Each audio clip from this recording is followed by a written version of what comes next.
Hello, welcome everybody to the podcast, or if you are in the Ayurveda and Women's Health Sisterhood and you are watching this live stream, warm welcome to you, beautiful ladies, as well. Today we have a really interesting topic that a lot of my listeners have asked about, and we even have some listener questions at the end of the episode. So if you would like to get more involved in the podcast, then please join us in the Ayurveda and Women's Health Sisterhood, because I always put out the episodes, what I will be running on the podcast beforehand, so that you can have your questions answered as well by our guest expert speakers or myself. Today, we're going to be talking about sleep hacks for women and unraveling the mysteries of quality rest. Over 35% of women have sleep complaints, and that increases over the lifespan. These sleep problems impact our health, performance, making it hard to truly thrive. Today, we have the amazing Dr. Darley, who's an expert in natural sleep medicine, having treated patients for over 20 years, guys. So she truly is an expert. She teaches the sleep skills people need to thrive through online courses. Welcome to the podcast, Dr. Catherine.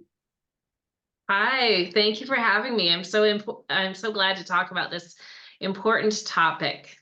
Yeah, me too. And like I mentioned, so are our listeners, because we've got quite a few questions at the end as well. So before we dive into the juicy topic, I always start with my rapid inspiration questions, but I've changed them up this year. So I'm going to ask you my very first rapid inspiration question, just so that we can get to know you a little better. And that's, what's the most unconventional or unexpected thing on your bucket list? Well, I don't know if it's unexpected, but to me, the most audacious one is to go and see the pyramids in Egypt. I just would really love to do that. Totally. That would be amazing. I have just created a travel bucket list, and I put it on my Facebook the other day and asked everyone for their suggestions. So that will have to go on it. Thank you very much. And my second question is, if your life had a theme song, what would it be and why? Oh my goodness. That is thought provoking. I would think is it Tom Petty Wildflowers? Yeah, that's beautiful. Anyway, there's a Tom Petty Wildflowers, and actually there's also a Dolly Parton Wildflowers. I don't know for people who know Dolly Parton, but it's all about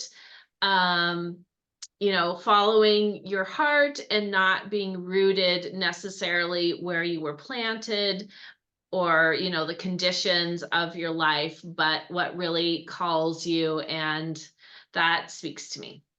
Beautiful. And what is your favorite food and why? Oh my goodness, I am a dark chocolate aficionado. Right now I'm really into this vegan dark chocolate that has I think it's 75%, so it's pretty dark with salt, and it's vegan.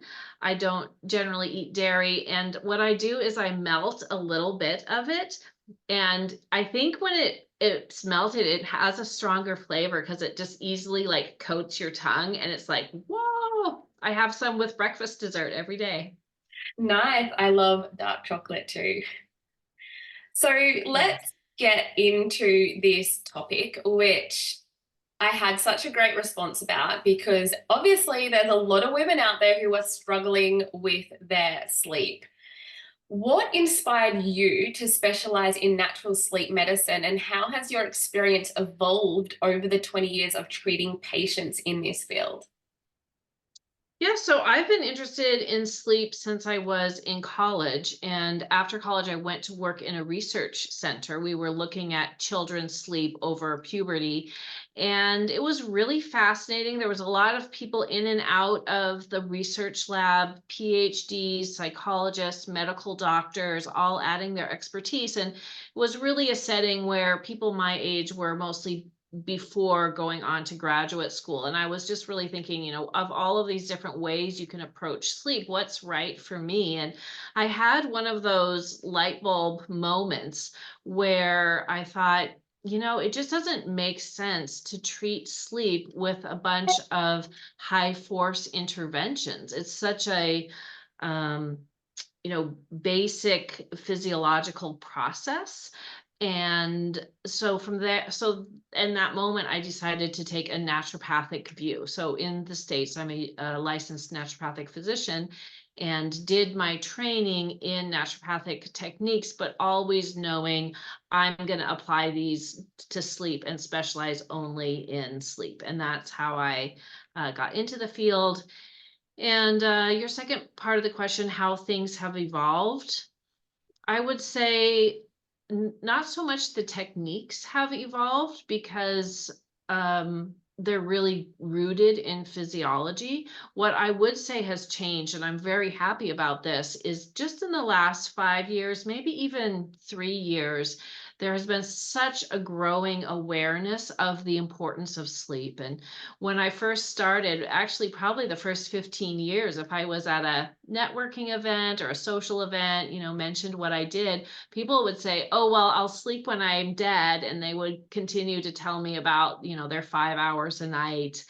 And people don't say that to me anymore. People are more in the camp of, oh, yes, I notice when I don't get enough sleep, or I prioritize getting my 8 hours.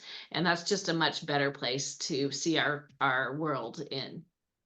So do you think that more people are having sleep issues, or there's just more awareness of it and people are sorting out help for it? I think it's both. People are having more sleep issues with technology and all the blue light at night suppressing our melatonin. That's going to lead to health sleep issues. And then, yes, I think there is finally getting to be enough of a public awareness, not just, those sleep specialists over there. Of course, they are going to talk about it, but I think everybody is getting more aware of sleep and the ramifications and how it really wrecks your day if you're not getting the sleep that you need. And on that, considering that there is over 35% of women having these sleep complaints, could you shed some light on the most common sleep issues women face and what factors are contributing to those challenges? Yeah, so I think about sleep problems in two main categories. One is simply getting enough sleep.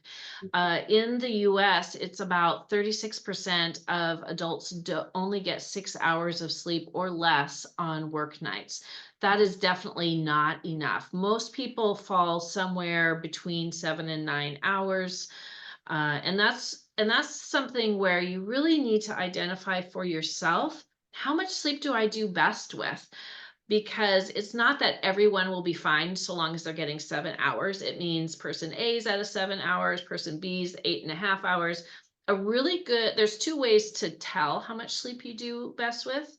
One is if you're waking up to an alarm clock or using your phone as an alarm clock or kids waking you up, then you haven't gotten enough sleep. Just end of sentence. If something's waking you up, you have not gotten enough sleep. That's a novel idea for a lot of people because we're so conditioned to use an alarm. The other way to kind of figure out how much sleep you need is if you're getting more sleep on days off, that's probably closer to how much sleep you need. And you can start scheduling that amount of sleep into your routine. That would be really impactful.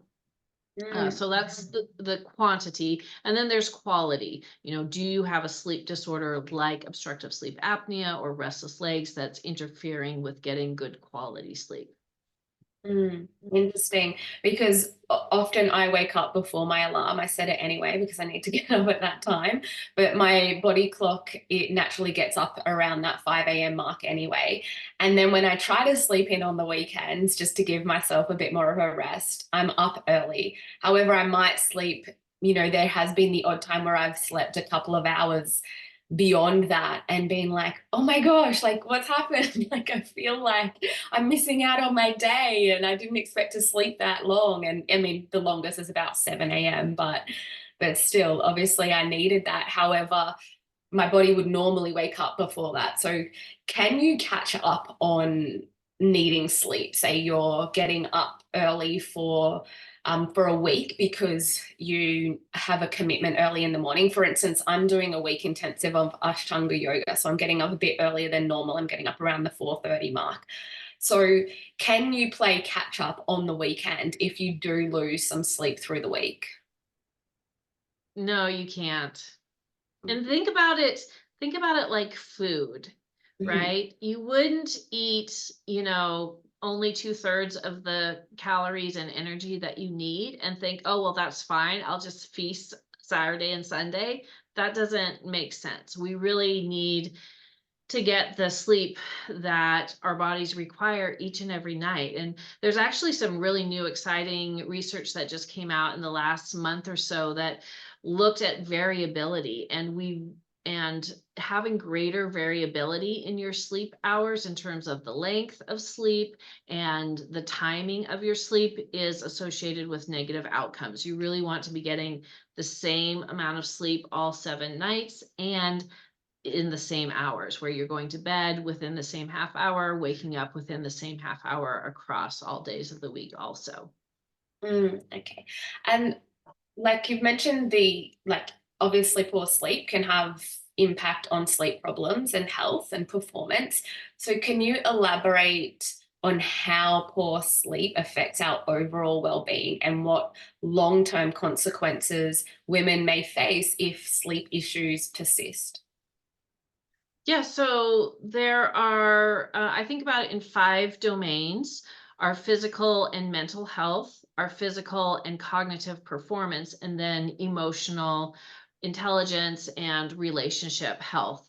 To think about one of the potential long-term consequences is that we know during one particular stage of sleep, stage 3 sleep, which is also called deep sleep, we have this lymphatic system in our brain that actually opens up harmony so that it is able to clear the metabolic waste products from our brain during sleep. One thing that we've known for a long time is that there's an association between poor sleep in midlife and increased risk of Alzheimer's disease later in life. And it turns out that this relatively newly discovered lymphatic system is helping to clear those beta amyloid proteins that build up into the plaques of Alzheimer's disease. So that is just really fascinating. And I was think something I wish every 40-year-old would know, that, the way that they're sleeping now may impact their health later on. 100%. And from an Ayurvedic perspective, the Ayurvedic texts have referenced actually the lymphatic system in the brain and how important sleep is on that.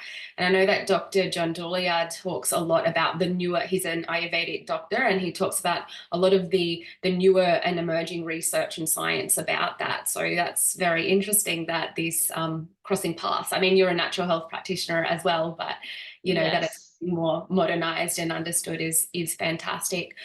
So I think a lot of women, they realize they've got shitty sleep habits, or they're they're not waking up refreshed, or they're waking up in the middle of the night. They're finding it really hard to go to sleep, and they know that it impacts their health, their hormones, their life, the way that they behave, they act.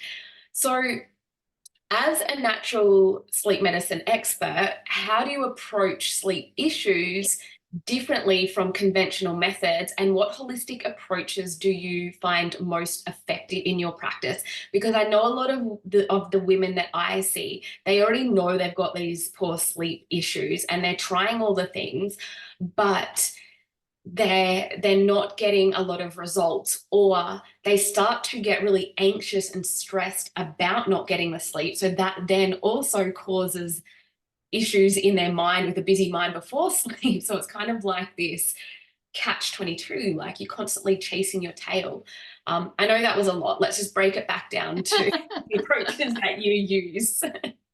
Okay, great. So, in naturopathic medicine, we try not just to treat disease, but we try to promote health. And that is, I would say, the basis from where I start first is to make both your circadian system more robust, by which I mean high amplitude, that you are widely awake or you're deeply asleep. And what we see in young kids is that they have this high amplitude circadian system. And as we age, it gets kind of muted, I think of. So some practices that are just really impactful, because when you have a strong circadian system, then you're able to sleep better, because that's the off time of your circadian system.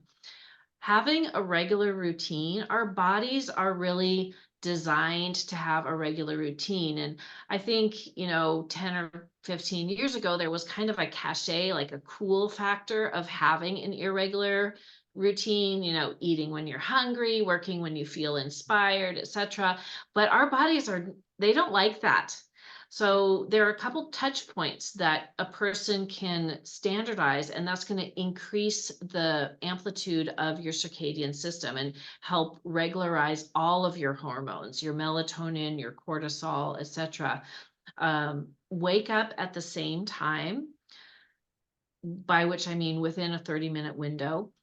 When you wake up, within 2 hours, go out and get bright sunlight. That makes a huge difference. That first time that our eyes get light and signal to our brain that it's daylight sets our circadian system throughout our body. And then you want to have your meal times also in the same 30-minute window across all 7 days of the week. Don't skip breakfast, because that's a major time cue. So breakfast, lunch, dinner, breakfast, lunch, snack, dinner. That's what I do for meals.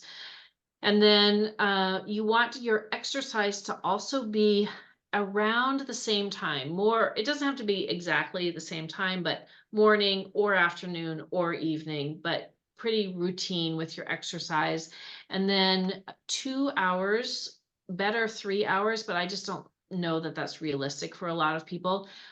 2 hours before bed, turn down the lights and start replicating more of a sunset or firelight kind of experience in your home. And again, it's the eyes that are receiving this light signal. And when they are getting that sunset or firelight type cue at night, it signals, okay, time to start switching into sleep physiology, that restful physiology. And so I've got 2 specific tips here. One is on your smartphone, you can download what's called a lux meter. That's spelled Lux. There's free ones available, and you can test the light level. You want it to be 10 lux or less. The recommendation is 3 hours before bed. I think 2 hours. So turn down the lights in your home to 10 lux. 1 lux is equal to 1 candle flame. So that's equal to 10 candle flames, not very bright. Or wear some blue blocking glasses for those 2 hours. It makes everything just a lovely kind of orangish sunset hue. It's really quite relaxing. That will make a huge impact on your sleep. Research shows wearing the blue blocking glasses for a couple hours before bed for 10 days to 2 weeks significantly improves people's sleep if they have insomnia or a few of the other sleep disorders. So that's what I would do first to improve your circadian system, because that improves sleep. Brilliant. Yeah, I totally hear what you're saying. The Ayurvedic medicine is based on nature and the circadian rhythm and being more in tune with that and how we can bring our bodies back into a more balanced state. And I often explain to my clients and my students that our body, we are so far detached from nature these days with our modern living. And I mean, we've got to live this way. We've got to keep up with the world, right? But when we were around, not us personally, but when humans were around before electricity, the natural light, as you were mentioning, it really governs that circadian rhythm, our sleep-wake cycle, and our hormone production, the melatonin production, which is the serotonin productions, our sex hormones, all of the things. And why we have so many different kind of hormonal imbalances is really because we are out of tune with this natural rhythm of life that we were born to be in accordance with. So I love that perspective.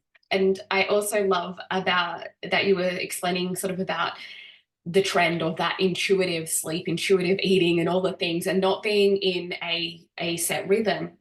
And I think it's really important that, yeah, we can tap into our intuition and understand what our body's needing in the moment. But if you are in an imbalanced state, you are not making the right choices according to your intuitive insights, because your body is not balanced. So it's not giving you that right feedback.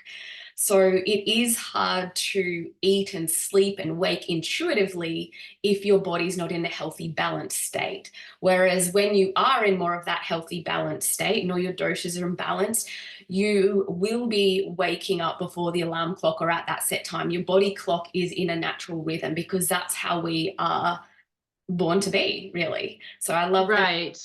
Yeah, I love that you brought. Yeah, and I'm reminded of, there's a couple studies looking at sleep when people go camping, even camping for 2 nights a weekend, in a naturalistic campground that doesn't have any electricity, people sleep better. It doesn't take very long. And the idea of intuitive eating when we're in an artificial environment doesn't make sense. I would think for people who are living without electricity in the modern day world, or 200 years ago without electricity, intuitive eating would have been a lot easier because they would have been in tune with the rhythm of the earth.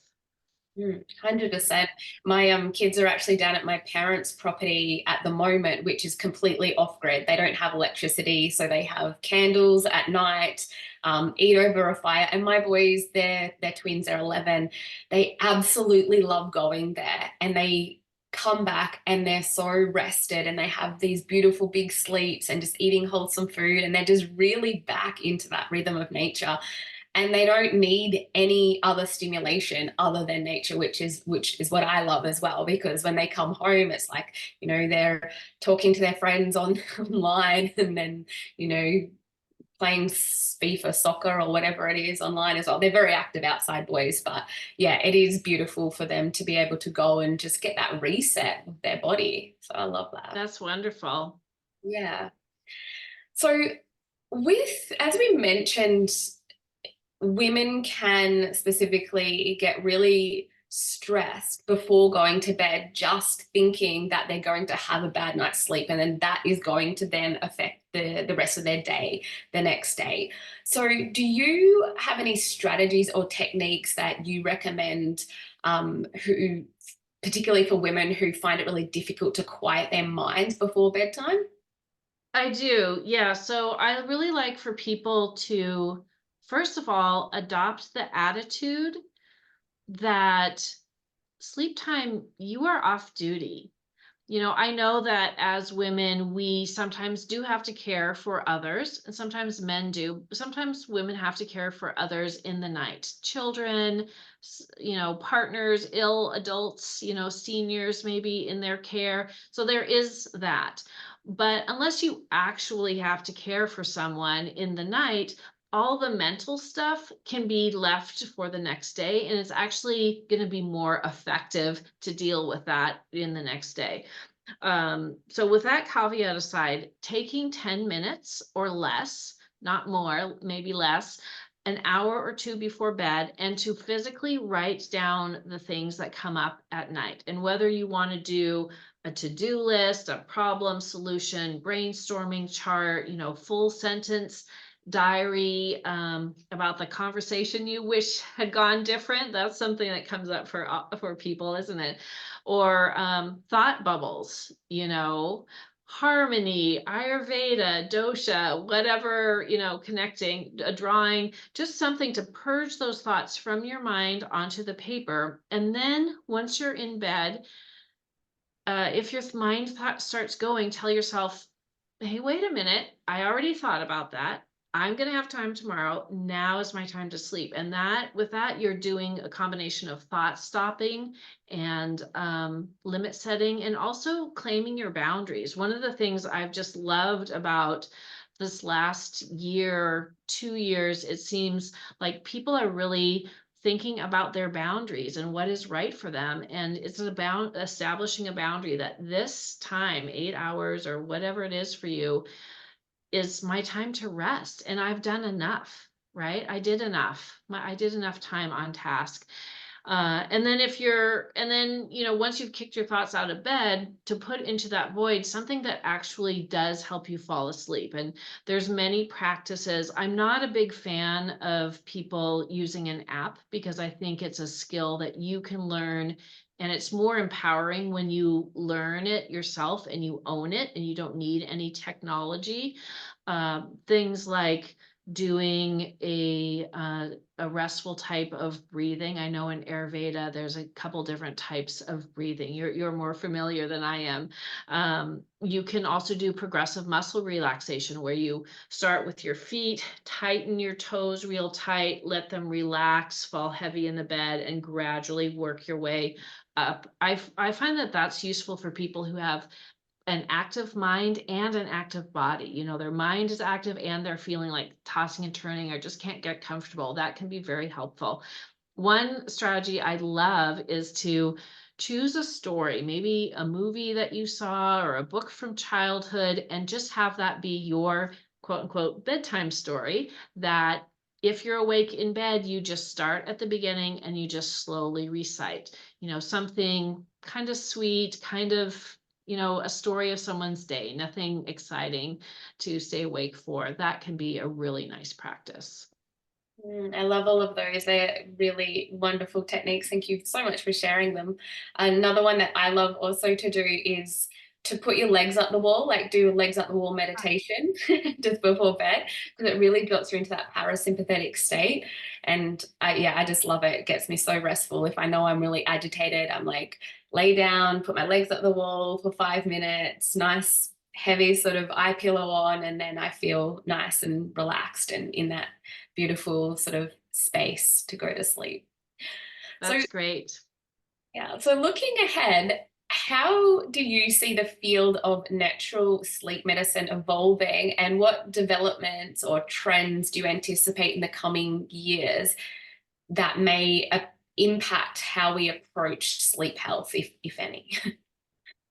I think the awareness of the circadian system and how very, very important it is for us to live in rhythm with the earth, both on a daily basis and then also seasonally, is just really going to surge forward, and people are going to start to work with those concepts in their regular daily life. Even in my office with the computer here and every light is on, it is 1/100th of the light level, it would be outdoors, and that outdoor light benefits us. There's a new term, quantum biology, that is really getting a lot more attention, and it's related to the circadian system and the power of nature. And I think that's going to have much greater awareness. And I'm hoping that we've seen sleep totals decline over the last decades, the last 100 years. I'm hoping that we're getting to the inflection point and that we'll start seeing sleep averages increase again, and people kind of prioritizing having a quality day, even if it's a shorter, 15 or 16 hours of wakefulness, rather than prioritizing a longer, 18-hour day, but it's not good quality. Why be awake if you're tired and stressed and grumpy and you can't think well and you're reaching for the junk food and your metabolism is shot? That just doesn't make sense, right? Prioritizing a shorter, high quality number of hours, I think, is my hope. Yeah, I hear you. You're speaking my language. So I've got a few listener questions, if you don't mind. We can go through those just to wrap it up. So the first one is from a listener. She's asked, why do I keep waking up at 2:33 a.m. and then fall back to sleep just before her alarm goes off at 5?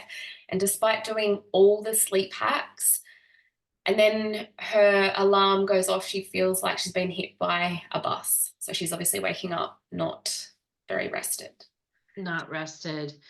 Yeah. So there's a couple of thoughts that come to mind. We think about cortisol as a stress hormone, right? And the typical pattern is that the healthy normal pattern is that cortisol starts to rise a couple hours before we wake up.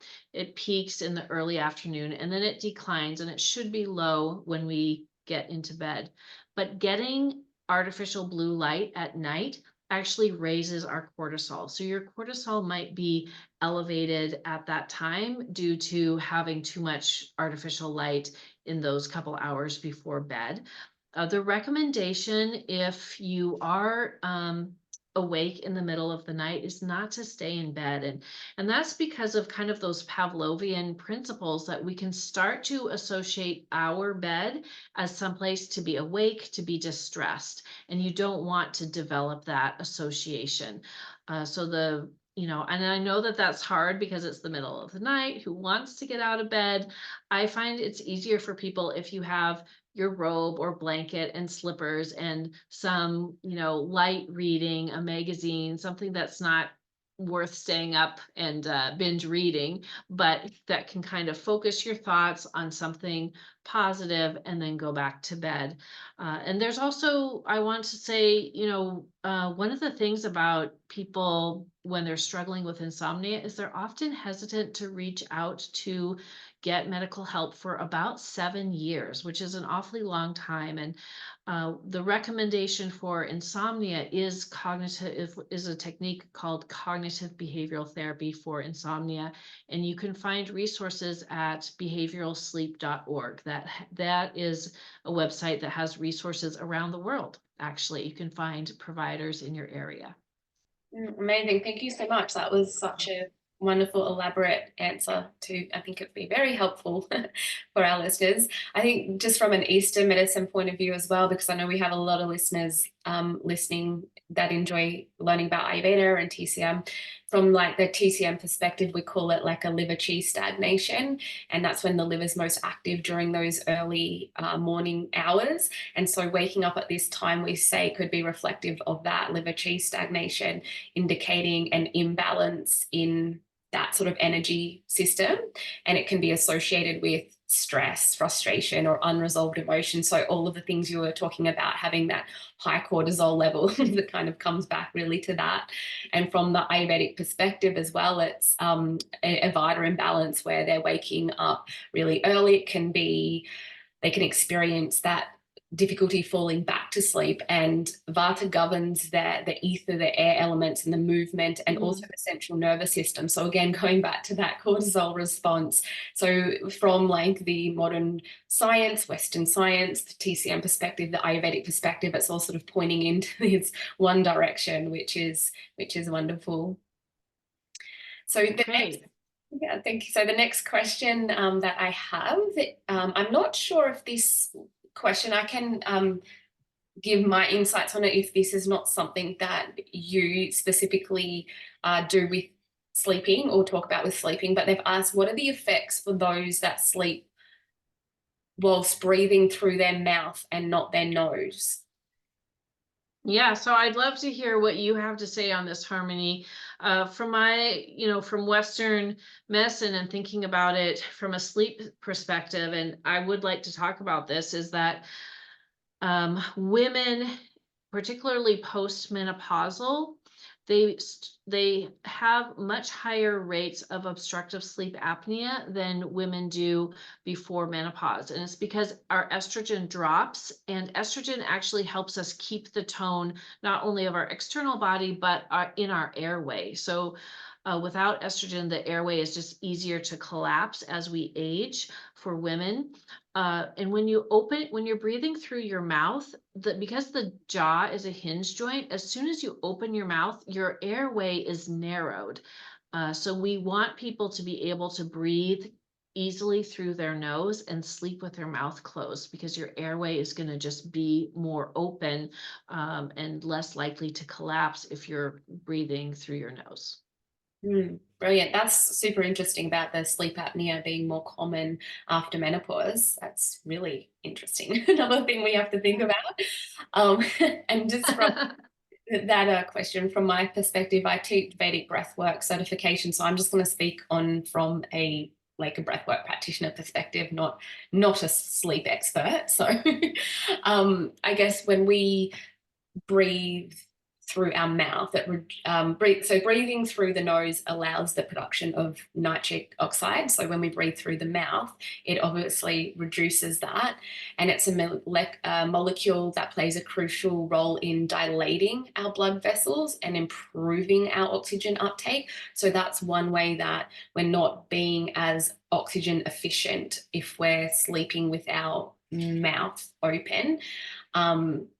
Also, our nose, it helps filter and humidify and warm the air before it reaches our lungs.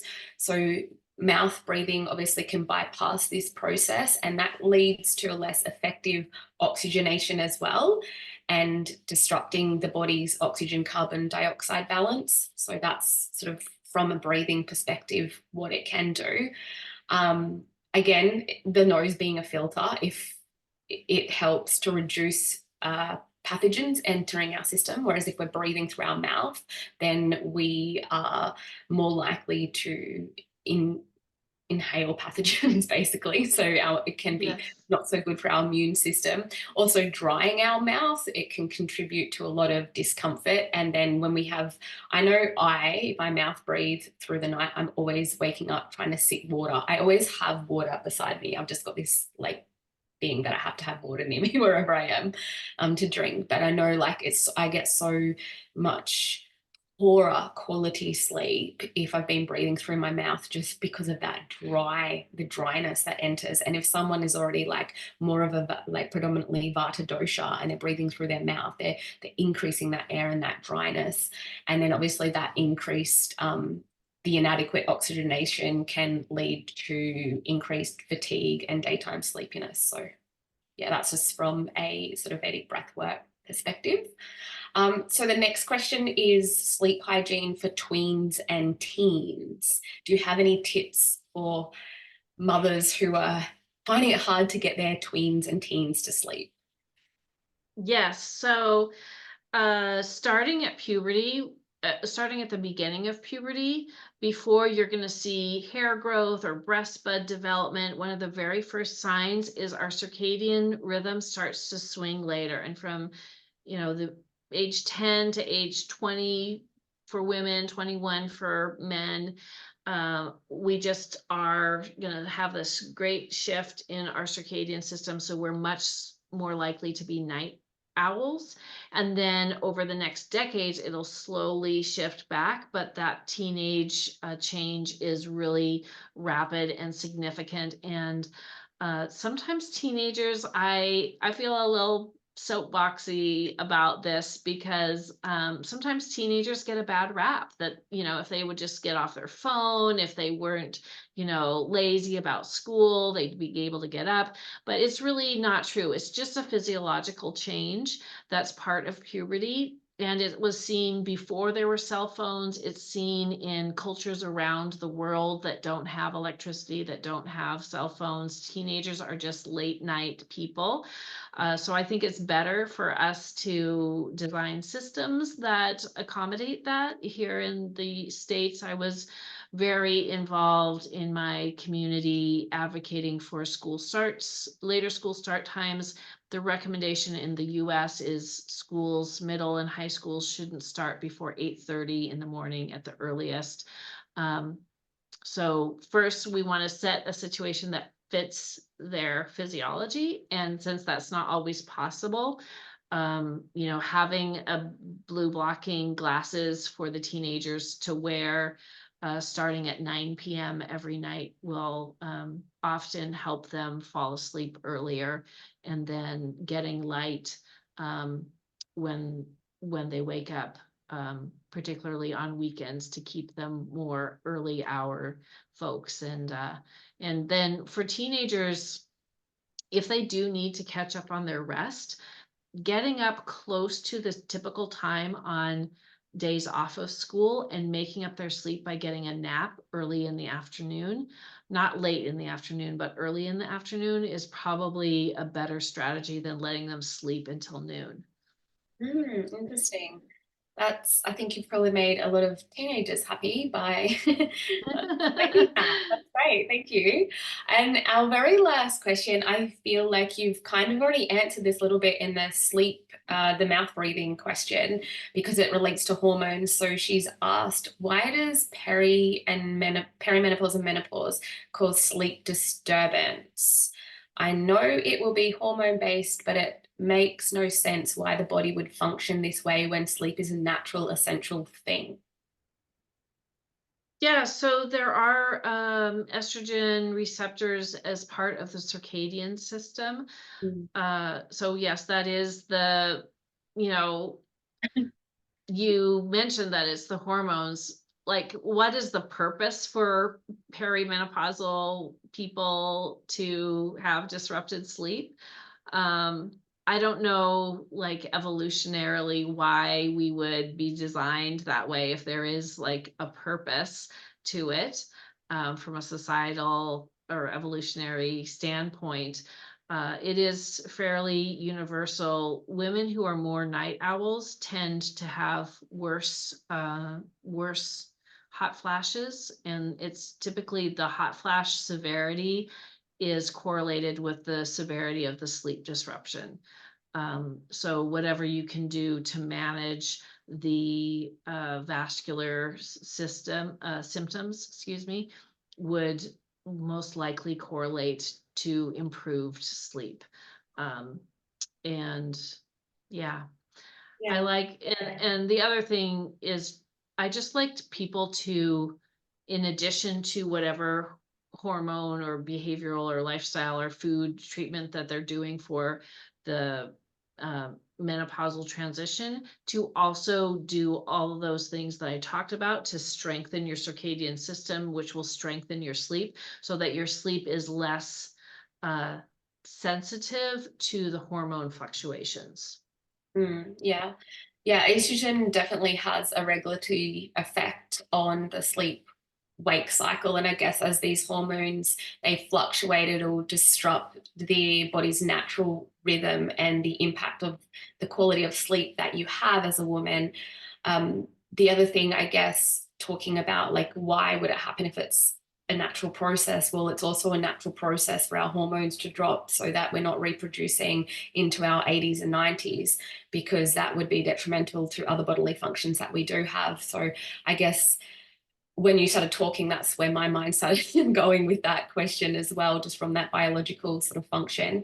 And then from like the Ayurvedic perspective, when we step into that menopause time or later years in life, we go back into this vata phase of life, which is one of the three doshas. And it, as I mentioned earlier, represents the quality of air and ether. And when vata is elevated, it can lead to qualities like dryness and lightness and mobility, which manifest as insomnia, restlessness, and light sleep, because all of that sort of air functionality and everything. And also there's that a disturbance in ojas, which we consider in Ayurveda as the essence of vitality and immunity. And it can also be affected in menopause. And these hormone shifts with the vata imbalance, they can lead to sort of a weakening state and influence the ability to maintain that deep and restorative sleep, because you have less sort of ojas and that vitality and the essence, if that makes sense. And as you were mentioning, like the hot flushes keep women awake. Yes, I've seen that so much with the women that I see. And from that Vedic perspective, it is that heat, it's that pit of aggravation. Now, this is happening in perimenopause, not so much like menopause, because that's through that transition.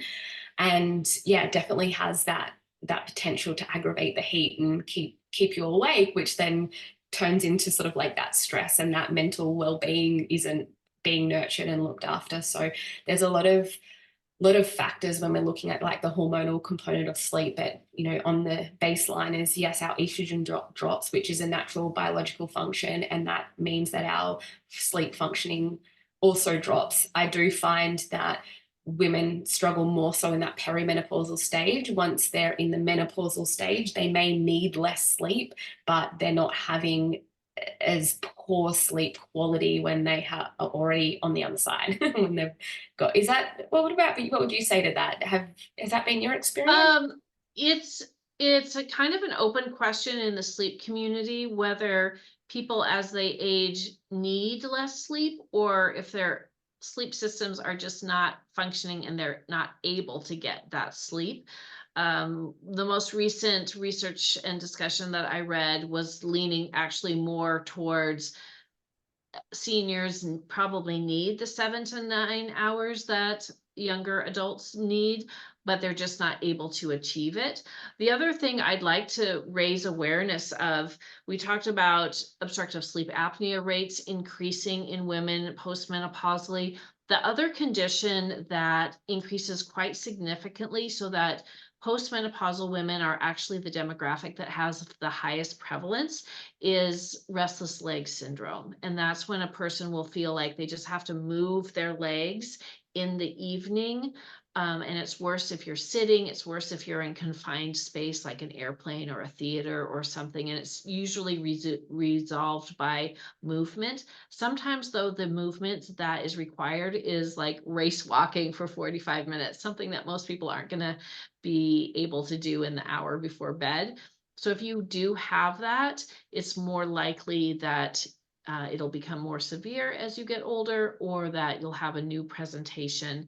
I think it's something like 52% of postmenopausal women have restless leg syndrome. And is that due to a drop in serotonin levels? It's probably related to their iron status in the brain. And it's something you would want to see your primary care provider about. Amazing. Thank you so much. This has, been a really interesting and much needed discussion, because as I mentioned, there's a lot of women out there who have a lot of questions about sleep because they're obviously not getting what they need. And you touched on this right at the very start, is to actually work out the appropriate amount of sleep that you need for your body. And from that Ayurvedic perspective, it's all coming back to your individual and unique constitution, which is your prakriti. We all have this individual need for certain things, and depending on what our individual makeup is how much sleep obviously we need, how much sort of food we need, like all of the things. So really important just to start to really understand your own mind-body constitution. But thank you so much for coming and sharing all of your wisdom on this topic. Where can our listeners find you? So my website is Skilled Sleeper, because I'm all about teaching people the skills that they need to get the sleep that they do best with. So skilledsleeper.com, and on social, Instagram, YouTube, Substack, at Skilled Sleeper also. Brilliant. Thank you so much. I'll put that link in the show notes for everybody who would like to learn more about how to be a better sleeper and get the much needed rest. Thank you so much. And thank you to all of our listeners for sending in your wonderful questions and for joining us in the live stream as well. Great. Thank you, everybody. Sleep tight.